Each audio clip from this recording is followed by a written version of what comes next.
Earlier this week, the first beta build of Sim Update number 2 beta was released, and now it's time already for the second build. In this video, we're gonna look at the details on what this new build contains.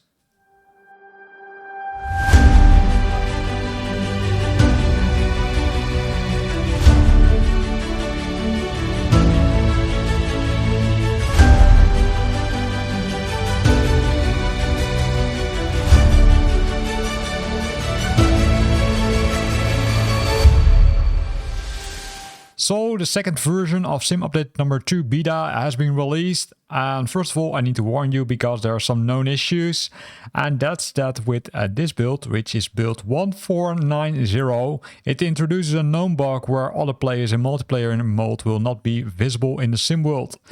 You will see their aircraft on the world map but not see them when you start a free flight session, so keep that in mind. It will be resolved as already mentioned. Then if we look at the rest of the release notes, first of all, there's the memory logging, but that's something we already knew, right? So nothing, I would say, special about that.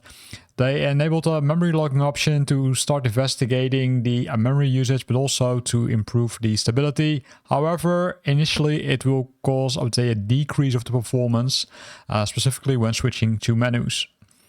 Then there's something which is really important, which you need to understand, and I saw multiple forum posts about it. That's the Career Challenge League multiplayer mode in Sim Update number 2 beta.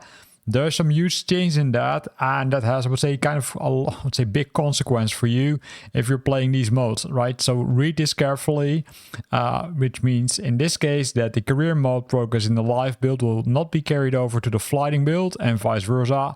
In addition to that, the Challenging League in the flighting build will have a separate leaderboard from the live build, and to participate in multiplayer, all the users must be either on the current live build or the flighting build, right? So that's really important. So don't say push Asobo to the boundaries. This is simply document well, and that's the between brackets risk if you're joining the beta program. What's the other thing which they mentioned, right? So first of all, you get the FAQ. So again, just like in the previous video, if you want to join the beta, make sure that you're reading the FAQ very well and understand the possible impact on you as the flight simmer. But now going to the real work, right? So what has been improved in the second build? Now, first of all, if we look at the stability and performance, they fixed the infinite and very long loading after launching a flight. I would say I also experienced it where it took really long before you could start a flight. That's now being fixed. And there's also a fix for a crash inside the GPU drivers, which are the graphical card drivers, due to the off by 1 hour inside or textual loading code. Really good to see. Then there's some other fixes. They call it the general bug fixes. First of all, the freeze could occur sometimes when loading a flight with an aircraft containing WASM, right? WASM is a specific, I would say, technology which they're using in those aircraft. And if you had one of those aircraft which was using it, then it could cause the freezing.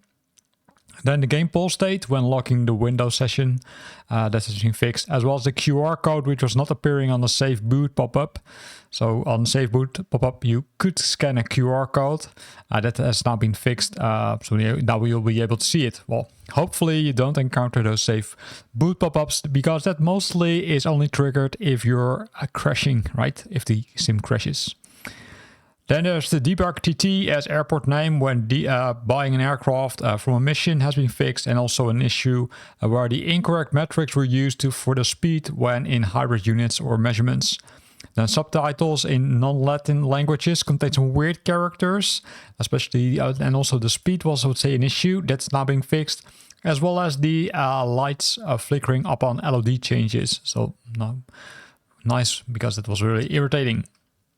If you were having issues with the game panels, which were disappearing, when using the break command on the gamepad, that's also been fixed. Likely, we would say, some kind of, connection issue or, assignment issue. And the login pop-up sometimes not appearing for new users. This likely is something which you don't experience as, I would say, user which is using the sim already for a long time, but only for the newcomers. Then we've got some aircraft updates again. First of all, the Air Tractor AT802. There are some fixes specifically to the meter instrument, but also the animation of the float's landing gear was fixed, as well as the windshield material was there. And there's some improvements for the glass material in the cockpit, so some nice things.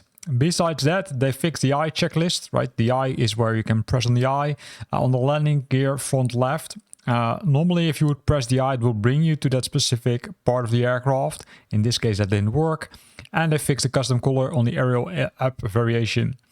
Besides that, there is now a heading indicator added in the firefighting and agriculture cockpit, which makes it easier to, say, track where you're flying to.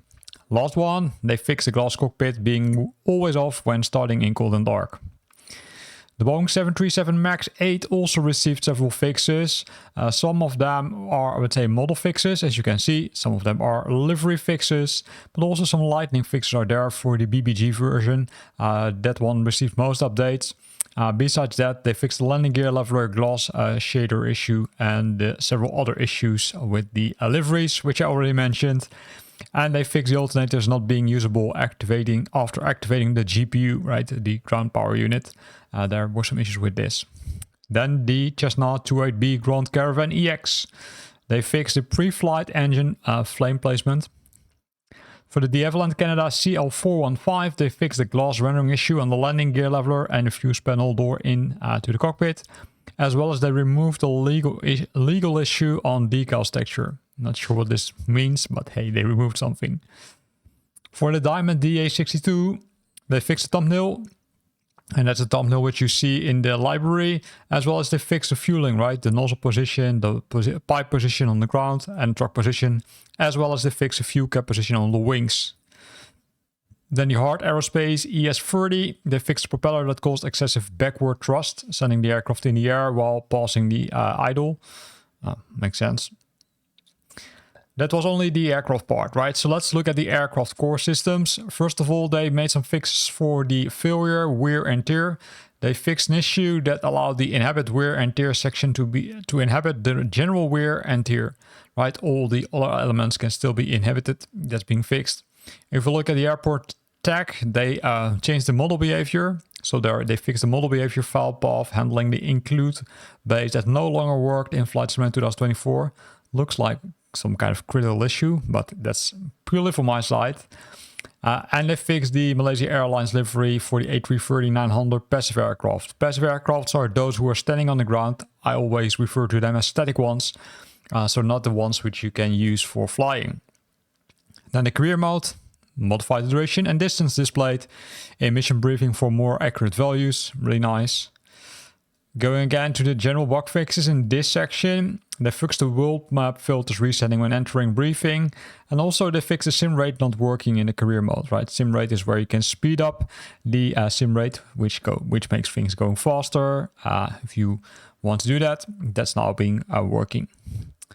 VR, also more fixes. They added the option to move the EFB when it's undocked in VR, and they made the EFB interactable in VR when externalized. And externalized, they really mean that you will bring it out of the window, right? So if you would normally open it, then you can say extend it in a window, and that's what they call externalized. Then some peripheral issues. They fixed the more help and unbind mapped to the same input in the game control in the gamepad in the control settings, and they fixed the throttle sensitivity in some peripherals to the default profiles. For the activities, small number of fixes. First of all, they smoothed the goal pin in low altitude challenges. And for the training, they fixed the false out of binaries back on track in the helicopter takeoff mission when player was hovering low before taking off. Besides that, there are some fixes for the dev mode, which you can see pretty nice. They also added something really nice. It's called the EFB API. They added an EFB dedicated input system, which means likely that you can control the EFB using a new system in the near future. And with this, we're already at the end of this list, right? So it's, I would say, a shorter list compared to the first build, but that's kind of common. But the first build was so enormously long, so this video is luckily a lot shorter. Hope you enjoyed it and hope you enjoy testing out Sim Update number 2 beta. Again, be aware that there are some issues in it. Be aware to read the facts because there are some limitations which you might face. Don't say make a Asobo look bad on that. If you got feedback about the sim, then make sure that you're registering this on the appropriate fora for Sim Update number 2 beta. Again, thanks for watching and hope to see you back next time.